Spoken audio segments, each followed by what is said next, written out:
Chapter 2. Getting Too Comfortable. The next day, the two are pacing on the opposite side of the yard as Sevika, as usual.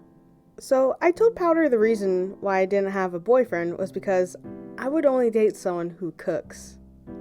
I didn't have the heart to tell her I'm a lesbian or even explain the world of the alphabet mafia to her.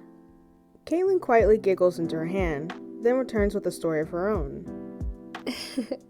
I didn't come out to my family either. My mother actually caught me staring at our maids. That was a fun day. The two were so enamored with each other, they didn't notice a woman walk up to them. She looks like a typical inmate, even down to the multiple facial scars. Sevika wants to collect. She wants her arm. The woman gruffs. Caitlin pales. She doesn't know if this person is friend or foe. Her fears are quickly dashed by Vice fist bumping the other woman. Thanks. What do I owe you? The woman smirks. You already know what I want. See you around, Vi. Caitlin feels a twinge of jealousy curl up in the pit of her stomach. She doesn't like the idea of a woman having her way with her Vi. Realistically, this woman might be asking for something mundane like an energy drink or to do her laundry for a week. Vi smiles at her like a cheeky dick waffle.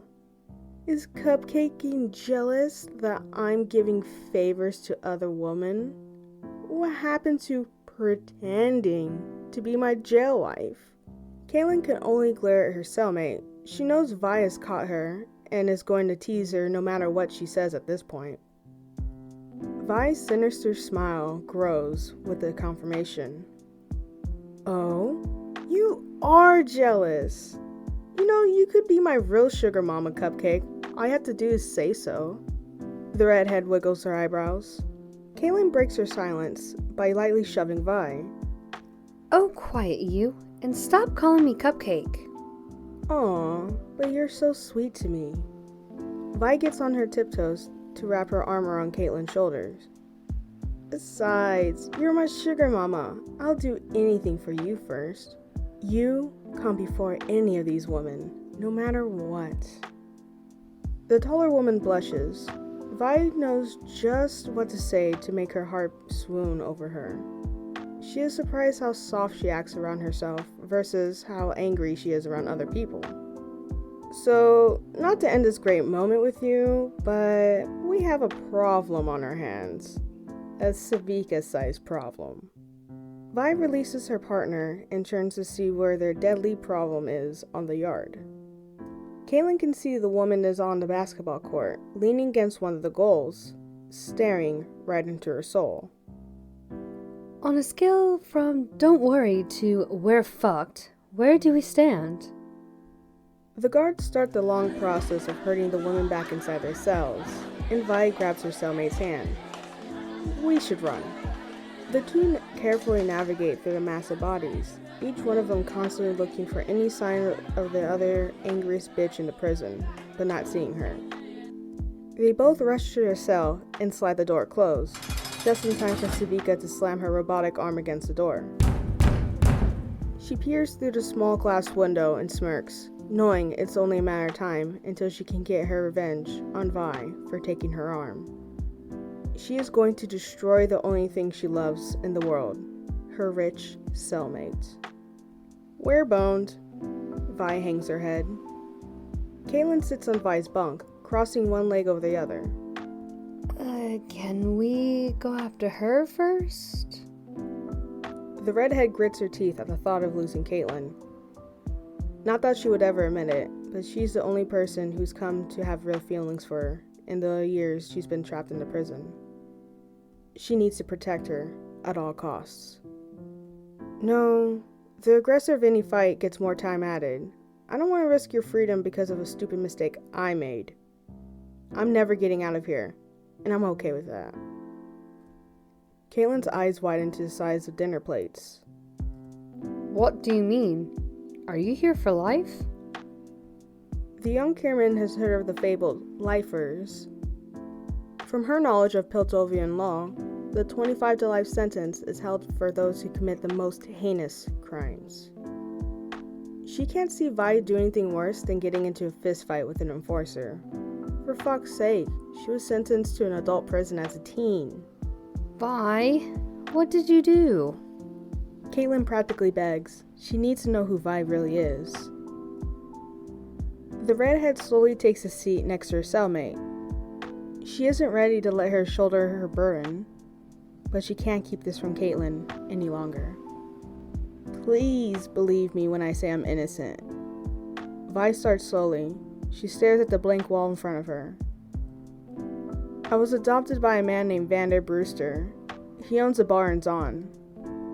I think you remember me talking about my family. Caitlin nods, encouraging her friend to continue.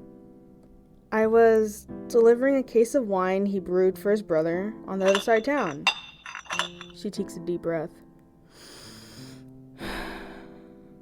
As I was walking by the cannery, I heard an explosion. The building blew up. Of course I took cover while other people ran for their lives. I was just a kid. Enforcers flooded the area, most of them not wanting to spend more than a few minutes investigating the explosion. They found me hiding in a nearby alley and took me to jail. I waited for months to see a judge, but he decided to blame the accident on me and lock me up. Vi releases a heavy breath. The fucked up thing is, they don't even have record of me. I'm a ghost in the system. I'm literally stuck here for the rest of my life. Caitlin gently rubs circles on Vi's forearm to soothe her. What about your family? The redhead chuffs bitterly. They can't do anything. Why do you think no one comes to visit? They need a visa to come over to Piltover. Think of all the red tape just to get here. Now imagine trying to get me out? What about your sister Powder? I thought she was in the city. Vi slouches forward, placing her elbows on her knees. She feels like crying, but she's all out of tears. Yeah, she just started law school just to help me out, but we keep running into the same issue of, no case, you don't exist. I hope she's doing okay. Caitlin strokes Vi's back. She can feel the small, thin scars through her orange jumpsuit. I know she is. Piltover University is a great place. I'm sure she's still living her life and having fun between classes. Yeah, you're right, Mrs. Smarty Pants.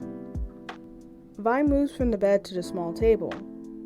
I think I'll write to her in my junk handwriting. The refined Karaman cringes at the thought of spell-checking another sloppily written letter.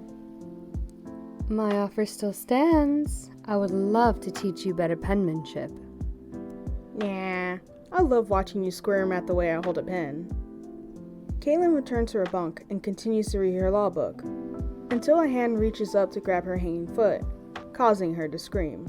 Fuck! Vi evilly snickers and passes a sheet of paper. I think I have a plan for Sevika, but it's gonna require a few items. Caitlin takes a list. She squints at the horribly misspelled words and mushed up letters. She questions how anyone can decipher her letters at home. And why do you need a radio and a guitar? Vi wiggles her eyes suggestively to serenade my sweet, sweet cupcake in hopes of getting into her pants. You're gonna make a taser, aren't you? Caitlin deadpans. Vi snaps her fingers.